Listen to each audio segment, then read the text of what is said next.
मिनशैतानिर्रजीम बिस्मिल्लाहिर्रहमानिर्रहीम। जनाब इम्तियाज़ जलील साहब, जनाब नासिर सिद्दीकी साहब, SDPI से अपना फॉर्म विड्रॉ करने वाले कैंडिडेट आए हुए यहाँ पे हमारे भाई, यहाँ मौजूद मेरे भाइयों, बुजुर्गों, मेरी माँ और बहनों, अस्सलाम वालेकुम वरहमतुल्लाहि वबरकातुहू। महाराष्ट्र इंतखाबात में सरगर्मियों का माहौल तो है, मुख्तलिफ पार्टियां हिस्सा तो ले रही है, लेकिन ये नहीं मालूम कि कौन किसके साथ है। महाराष्ट्र में सियासत एक मजाक है। कोई इंतखाबात जीतने के लिए लड़ रहा है, कोई किसी के वोट काटने के लिए लड़ रहा है। कहीं पे एक ही गठबंधन के दो कैंडिडेट है, तो कहीं पे कोई ये बोल के विड्रॉ होता है कि यहाँ से मुसलमान नहीं जीतना चाहिए। और असल एंटरटेनमेंट तो रिजल्ट के बाद होगा कि कौन किसको बिकने वाला है, किसकी हुकूमत बनेगी, कौन शपथ लेगा। कोई भरोसा नहीं है। ये सब इख्तिदार के भूखे हैं, सब इख्तिदार के भूखे हैं। और दूसरा इनका मकसद ये है कि यहाँ से कोई मुसलमान लीडर ना बने, यहाँ मुसलमानों की लीडरशिप आगे ना बढ़े। और मजलिस इत्तेहादुल मुस्लिमीन का मकसद कोई जाती इख्तिदार नहीं है। अगर ये होता तो वैसे तो हैदराबाद में हमारे पास बहुत इख्तियार है, वहाँ हमारी बहुत ताकत है।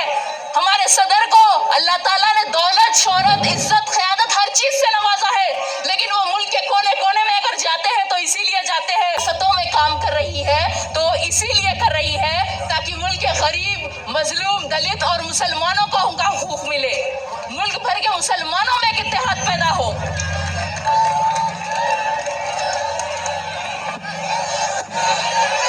हम भारत के मुसलमानों को जगाने निकले हैं कि अब 75 साल से हम सियासत में वोट देने का तो काम कर रहे हैं, लेकिन अब हम खुद सियासतदान बनेंगे, हमारी खुद की सियासी क़यादत होगी, हम खुद MLA और MP बनकर असेंबली और पार्लियामेंट में जाकर हमारा हक हासिल करेंगे।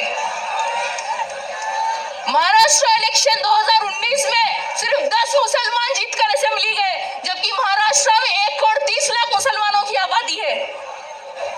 और फिर ये साल हुए लोकसभा इलेक्शन में किसी भी पार्टी ने पूरे महाराष्ट्र में से एक भी मुसलमान को टिकट नहीं दिया, सिर्फ एक इम्तियाज जलील साहब ठहरे थे और उनको भी सबने मिलकर हरा दिया।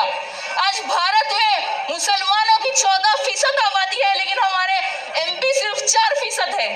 और आज यही वजह है कि आज मुल्क में मुसलमानों के साथ अख्तलफी होती है, हम पर जुल्म होता है।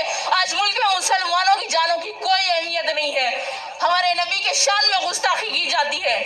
और आज अकेले नखीब मिल्लत असदुद्दीन ओवैसी साहब पार्लियामेंट में 20 करोड़ मुसलमानों की नुमाइंदगी करते हैं बेबाकी से। अगर उनके साथ हमारे और 25-30 MP हो जाए, 50 MP हो जाए, तो क्या किसी की मजाल है कि हमारे खिलाफ कोई कानून लाए, हमारे साथ अख्तलफी करे? आज चंद्रा बाबू के कोई 14 MP, नीतीश कुमार के 12 MP की वजह से NDA की सरकार है। अरे ख्वाब बड़े देखो, ख्वाब देखोगे तो ही ख्वाब पूरे होंगे। हालात को नजर में रखते हुए हमें बुज़दिली और गुलामी का नहीं, बहादुरी का मुजाहरा करना होगा। अंजाम वफा क्या होगा सोचा नहीं करते, मोमिन कभी हालात से सौदा नहीं करते।